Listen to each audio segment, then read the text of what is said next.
Bakers Association of Nigeria has attributed the frequent hikes in the price of bread to the skyrocketing costs of baking materials. The association said inflation was the major threat to the survival of small and medium enterprises in Nigeria. The association also called on the federal government to come to the aid of bakers by reducing the pressure on the economy. They also urged the government to put in place business-friendly policies to mitigate the hardship that the masses are undergoing, occasioned by fuel subsidy removal. Now, to discuss this further, I'm being joined by Engineer Emmanuel Onora, President, Premium Bakers Association of Nigeria. You're welcome. Thank you so much for coming to our studio.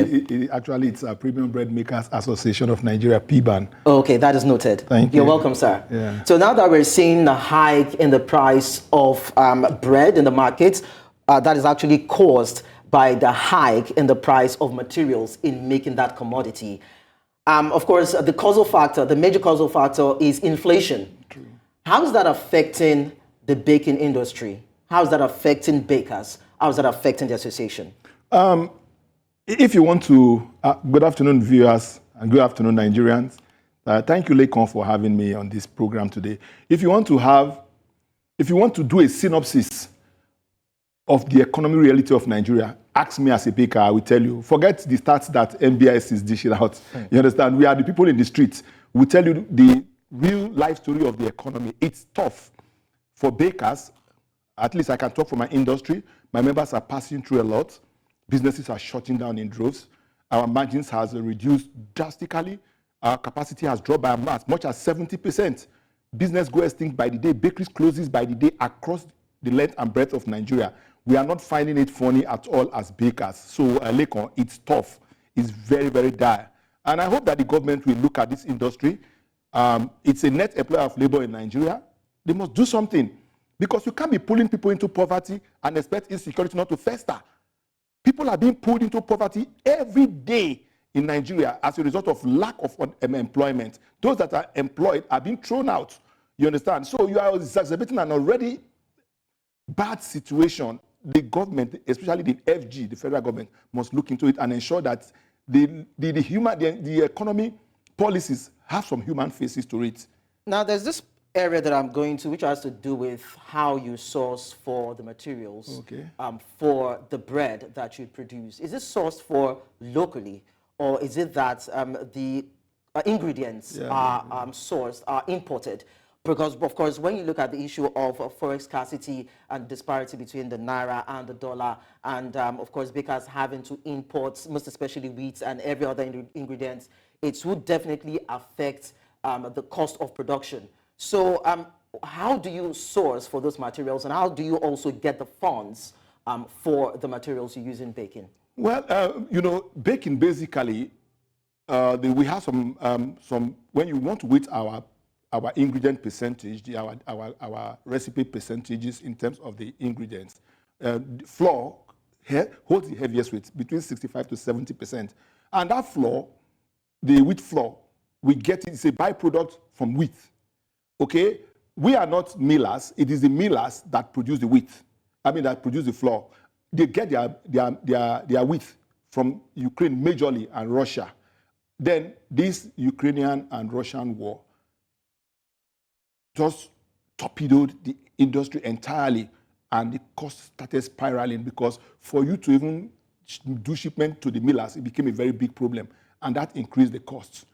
Okay, and the people that were getting it from Nigeria, that's the millers, the major players, I think there are about 2-3 of them in Nigeria, okay, they buy this at a very expensive rate. By the time they finish, and it's denominated in dollar, by the time they finish making they pass on their cost, and the cost is passed on to us, okay? The same goes with sugar. Sugar is not produced in Nigeria, the raw sugar, it comes from Brazil.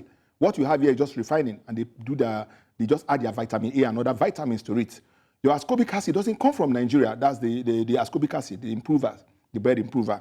Your yeast doesn't come from Nigeria. It comes from everywhere in the world, from Europe, America, and China, majorly China.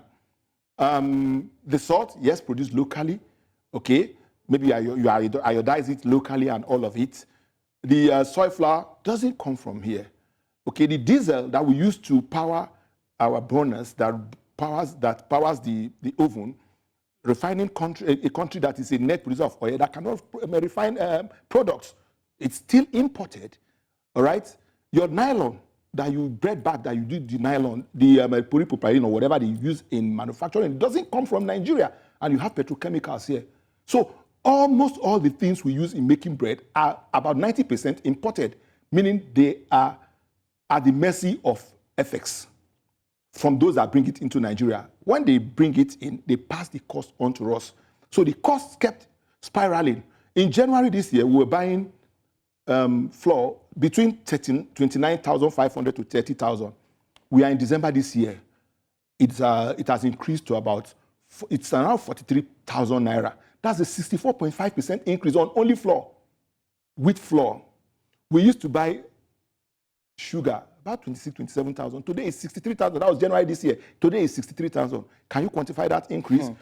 So it's just, diesel was how much? 700 at the beginning of this year, or thereabout, 650, 700, even going to 500. Today, diesel is going for 1,120. So it's a tale of woes for us as bakers. It's quite interesting that we're having issues like this when it comes to manufacturing, most especially staples. True. Or something that every single Nigerian would make do with to survive. So I'm now looking, are there any cost-saving measures that can be adopted to help minimize, of course, the eventual or the actual price of bread being sold in the market? Are there other alternative bread option or maybe baking practices that at this time we can adopt to mitigate the impact?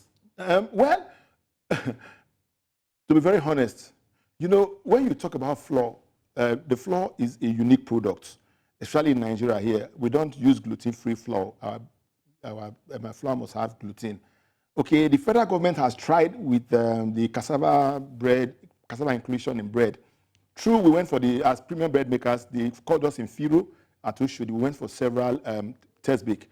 But you cannot add more than 10% of cassava into bread. By the time you add more than 10% of cassava into your wheat flour, okay, the bread becomes very rancid. You know, when it becomes rancid, it tastes like ogoro. It's sour, you understand? It ferments, all right? And then even at that, let us even assume that everything is in place. You want to even include it. We don't even grow enough in Nigeria. Do you know that there is a huge gap in the cassava value chain in Nigeria today, that they can't even produce enough of it? Don't forget that there are companies that are in Nigeria now that are producing alcohol from it. They are producing garri from it. Then have we grown enough to even make amala, fufu, lafun before you now want to talk about doing it for bread? So now, what intervention do you think would be appropriate from government? Well, the most appropriate thing now is that government must place a moratorium. They must declare an emergency in our sector, in the bakery sector, because bread is a staple. If Nigerians cannot eat bread, what can they buy? The most basic grab and go in Nigeria is bread. You can use bread to eat anything, okay? Whether beans, mineral, soup, or whatever. You can even eat it alone with water. So what the government should do is, government must place moratorium on wheat imports. Okay. Give the millers that moratorium, or if you can't give them a moratorium like it's done in other African countries, to mitigate the effect of the pricing, what you need to do is remove 15% wheat development levy. You are doing 30% cumulative import duty on wheat. It shouldn't be. Okay. Federal government should remove the 15% wheat development levy, maybe make 15% for them. But for us as an industry, our own recommendation is place a moratorium on it entirely. Okay, well, let them pass the cost on to us, and we pass it on to Nigerians. Okay, Engineer Emmanuel Onora, thank you so much. Thank you very much, Lekon. I appreciate you. That. Thank you.